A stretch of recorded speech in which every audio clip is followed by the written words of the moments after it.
नमस्कार, seat scanner के साथ मैं राकेश रंजन।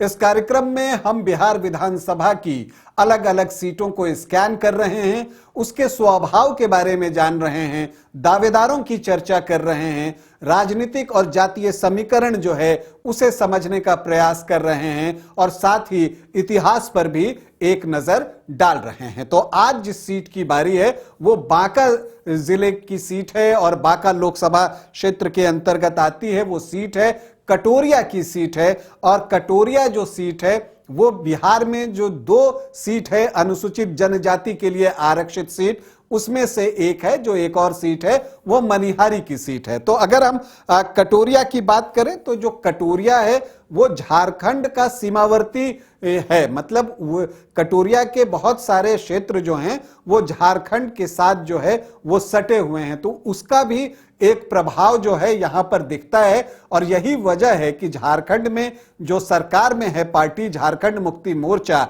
वो भी कटोरिया से चुनाव लड़ते रही है और इस बार झारखंड मुक्ति मोर्चा का कटोरिया को लेकर दावा भी मजबूत है और जेएमएम चाहता है कि महागठबंधन में ये सीट जो है आपको जेएमएम को दी जाए। तो क्या ऐसा होगा?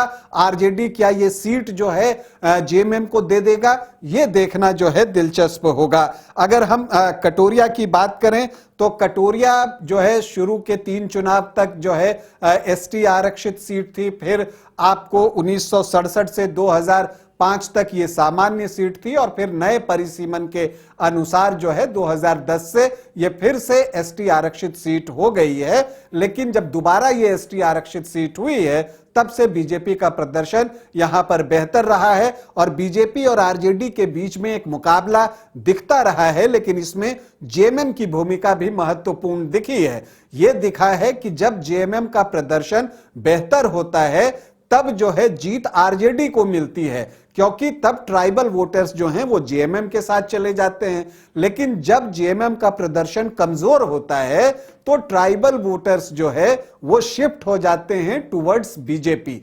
इसकी वजह भी है क्योंकि अगर वो आरजेडी को वोट नहीं करना चाह रहे तो वो बीजेपी की तरफ ही जाएंगे। तो अगर हम यहां पर देखें तो कुल 18 चुनाव अब तक हो गए हैं, जिसमें यहां से कांग्रेस ने 6 बार जीत हासिल की है और आरजेडी जो है 3 बार इस सीट को निकालने में कामयाब रहा है। बीजेपी जनता दल 2 बार इस सीट को जीता है। एलजेपी, जनता पार्टी, जनसंघ, स्वतंत्र पार्टी और निर्दलीय भी 1 बार इस सीट को जीतने में कामयाब हुए हैं। सुरेश प्रसाद यादव व्यक्तिगत रूप से सर्वाधिक जीत हासिल करने वाले प्रत्याशी हैं। कटोरिया से उनको 3 बार यहां पर कामयाबी मिली है। अगर आप यहां के आखिरी 3 चुनावों की बात कीजिए तो अगर आप 2010 में देखिए और जो बातें मैंने आपको कही थी कि जेएमएम का प्रदर्शन कमजोर मतलब बीजेपी की जीत, 2010 में सोनेलाल हेम्ब्रम को जो है 37.96% मतलब 32,332 वोट आए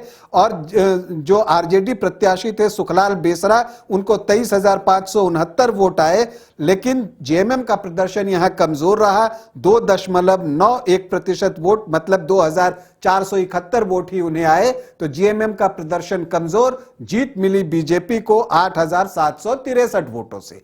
लेकिन 2015 में आप देखते हैं कि जेएमएम ने यहां बेहतर प्रदर्शन किया। यहां पर एंजेला हांसदा जो है उनकी प्रत्याशी थी और उन्होंने 17,481 वोट लाए मतलब 13.21%।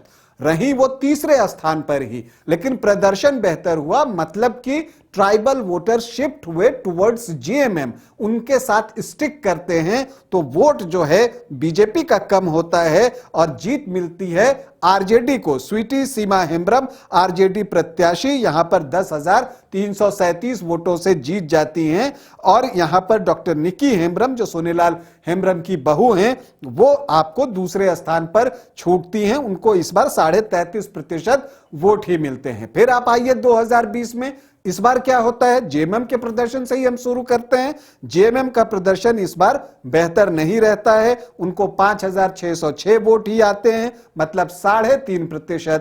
तो जेएमएम का प्रदर्शन खराब, मतलब जीत बीजेपी को। यहां पर डॉक्टर निकी हेम्ब्रम बीजेपी प्रत्याशी जीतती हैं 6,421 वोटों से, जबकि स्वीटी सीमा हेम्ब्रम ने जो पिछला चुनाव 2015 में जीता था उससे ज्यादा वोट लाए थे। पिछली बार उनको 41.35% वोट आया था, लेकिन 2020 में उनको 43% वोट आया।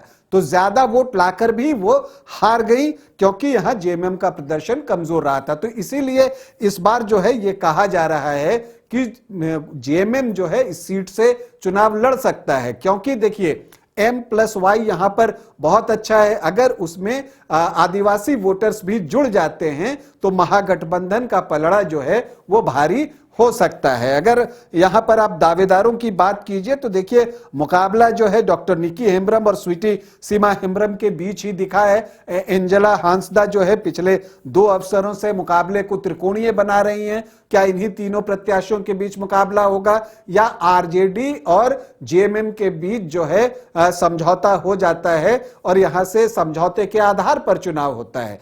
अगर जेएमएम को यह सीट जाती है तो क्या एंजेला हांसदा ही प्रत्याशी होंगी, या यहां पर जैसे कि हम कई क्षेत्रों में देखते हैं कि कैंडिडेट जो है वो स्वीटी सीमा हेम्ब्रम हो जाएं और सिंबल जो है जेएमएम का हो जाए? क्या ऐसा कुछ होगा? ये सारी चीजें जो है फिलहाल कयास हैं, लेकिन देखना है कि यहां पर क्या कुछ होता है। डॉक्टर निकी हेम्ब्रम बीजेपी की ओर से स्वाभाविक जो है वो दावेदार हैं। इसके अलावा सुचित्रा गोंड है, वो भी यहां से बीजेपी की ओर से चुनाव लड़ना चाहती हैं, लेकिन पलड़ा जो है डॉक्टर निकी हेम्ब्रम का भारी दिख रहा है। अगर आप कटोरिया के जातीय समीकरण को देखिए तो क्या कुछ दिखता है? यहां पर जो एससी वोटर्स हैं 9.18% हैं। ये अनुमानों के आधार पर हम आपको बता रहे हैं। जो एसटी वोटर्स हैं वो 12.08% हैं, मुस्लिम 11.1 और यादव 30 से 31%। तो माई का इक्वेशन जो है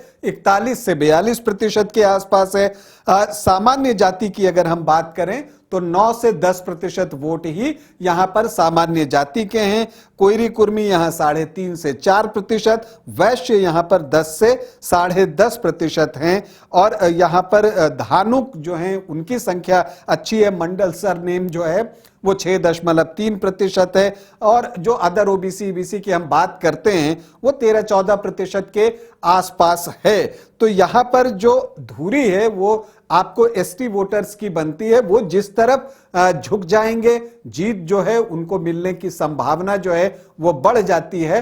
तो देखना है कि कटोरिया में इस बार जो है जेएमएम चुनाव लड़ता है या आरजेडी चुनाव लड़ता है, बीजेपी को रोकने के लिए महागठबंधन से कौन, यही सबसे बड़ा प्रश्न जो है अभी कटोरिया में है। लेकिन अगर आप आंकड़ों को देखें तो बीजेपी का एक अपना गणित है। यहां पर उसके जो कोर वोटर्स हैं, जो परंपरागत वोटर्स हैं, वो 22 से 24% हैं। अदर्स ओबीसी ईबीसी जो है वो 13 से 14% हैं, और अगर एसटी वोटर्स को वो अपने पाले में कर लेता है और कुछ एससी वोटर्स को, तो उसकी संख्या 45% से ज्यादा हो जाती है, जैसा कि 2020 में हुआ था जब निकी हेम्ब्रम को 47% वोट आए थे। तो बीजेपी को उम्मीद है कि यही सारी चीजें दोहराई जाएंगी, जबकि महागठबंधन चाहता है कि बीजेपी से यह सीट जो है छीन ली जाए। तो कौन अपने इरादे में कामयाब होगा, ये तो चुनाव परिणाम के दिन ही पता चलेगा। फिलहाल आपसे अनुमति चाहेंगे, इजाजत दें, नमस्कार।